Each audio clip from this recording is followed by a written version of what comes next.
726xkw coming out. So on the ground. All right, I'm gonna help you show you on this Kubota. It's a Kubota Z726xkw on how to change the transaxle fluid on these to be able to change your hydraulic filters and then the hydraulic fluid on them.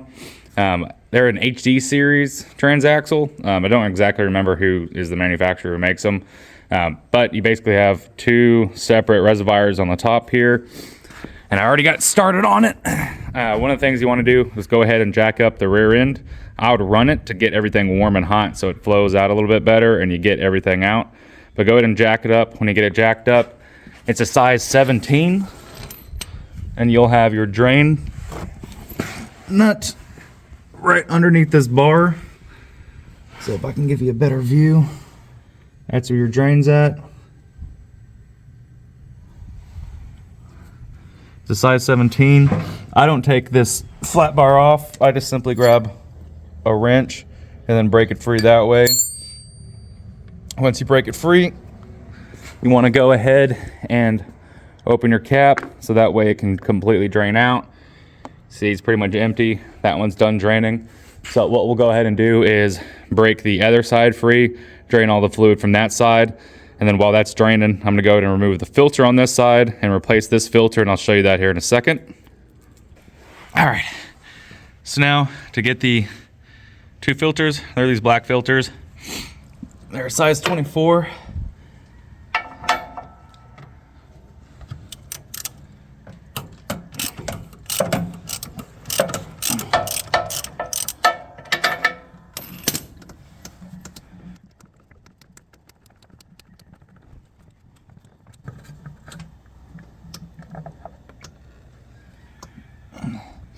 I have a little bit more oil coming out, but there you go. That's the old filter. All right, quickly show you guys on these machines. They typically want you to change your transaxle fluid, usually about 400 hours or so. On this one, they started talking about how the left side was losing power after it ran for half an hour longer. It still had power, but it would whine and start losing power. So this is their old one. It is September 2022. With 561 hours on it. We are currently in November of 2025, so 3 years, and we're at 1,166 hours on it, so it's well overdue, and if you do that, you'll end up burning out your transaxles and causing more issues than you want. But we'll go ahead and reinstall this new guy. What I like to do is get a little bit of oil on this O-ring here. So let's take some of this nasty oil and rub our O-ring here. And that's just to help it from tearing whenever you're going to put it in. Okay, and then where there's little gaskets at right here, I'm gonna go ahead and get a little bit of oil. And that way it slides on a little bit better, and I shouldn't have to worry about as much. Okay. See what we can do here for you guys. One hand. All right.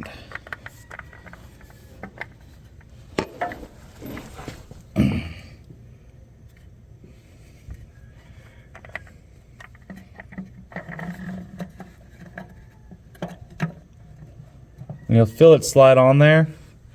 And then you go ahead and just push it all the way forward, and it's popped on, and we'll go ahead and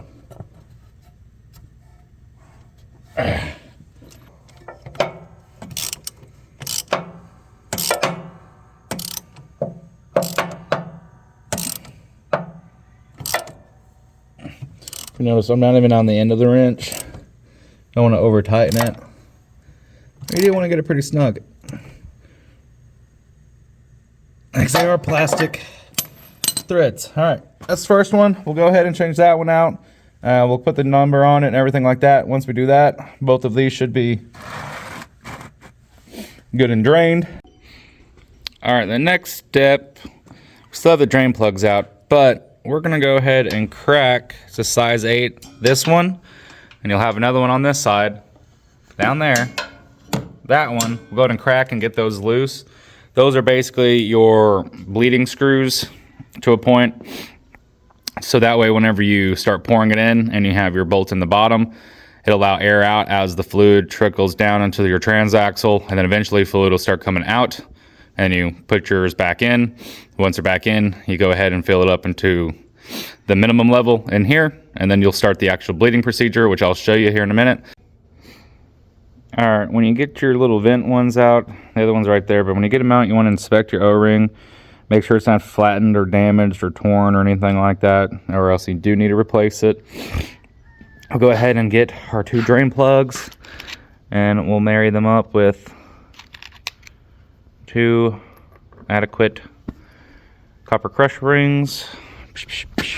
Go ahead and reinstall them into both of them. You don't want to over tighten them and strip it out, but do make sure to get them fairly tight. All right, before we start filling the fluid, we're going to go ahead and drop this down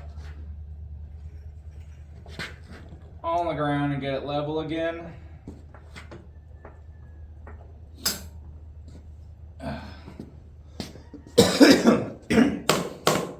We'll take our funnel, put it in there. Like I said, it's plug we took out, so we're going to keep filling this until you see oil start coming out of that. Once you see oil start coming out of that, you're going to take the plug, put it back in there. You will then continue to fill this until you, as you're filling this up, quick note is you do have your max, which is going to be that line, and then your low, which is going to be the very bottom, this bigger line on the very bottom. That's going to be your max. That'll be your low. You don't want to go above that max. All right. If you can see, that oil is just now coming out, so we'll go ahead and put the drain plug back in. And while the transaxles are bypassed, what we're going to do here is we're going to take our handles. We're going to start the machine. We're going to take our handles, undo the parking brake, start the machine. We're going to go forward and backwards slowly with your transaxle handles. And what that's going to do is help bleed the rest of the system out. We'll do that multiple times, back and forth, several times.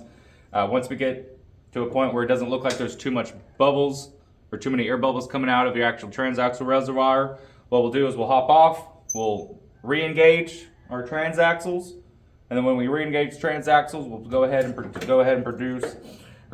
reproduce the same thing and go back and forth slowly. So I'll go ahead and show you now.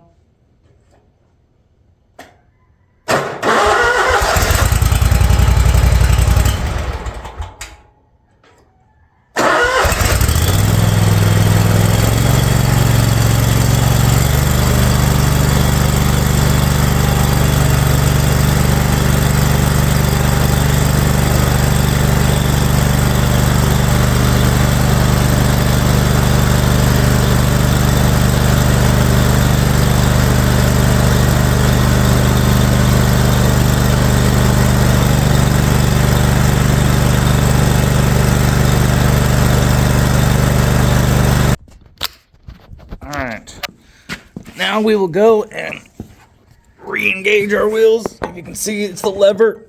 So we have this lever here. Boop.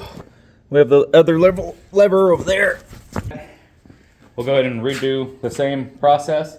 If you've lost any fluid, add fluid if necessary. If you haven't lost any fluid, then after this step, you can go ahead and put your machine on the ground and go drive it and make sure everything works and operates like it's supposed to. All right, the next step is to set her down on the ground.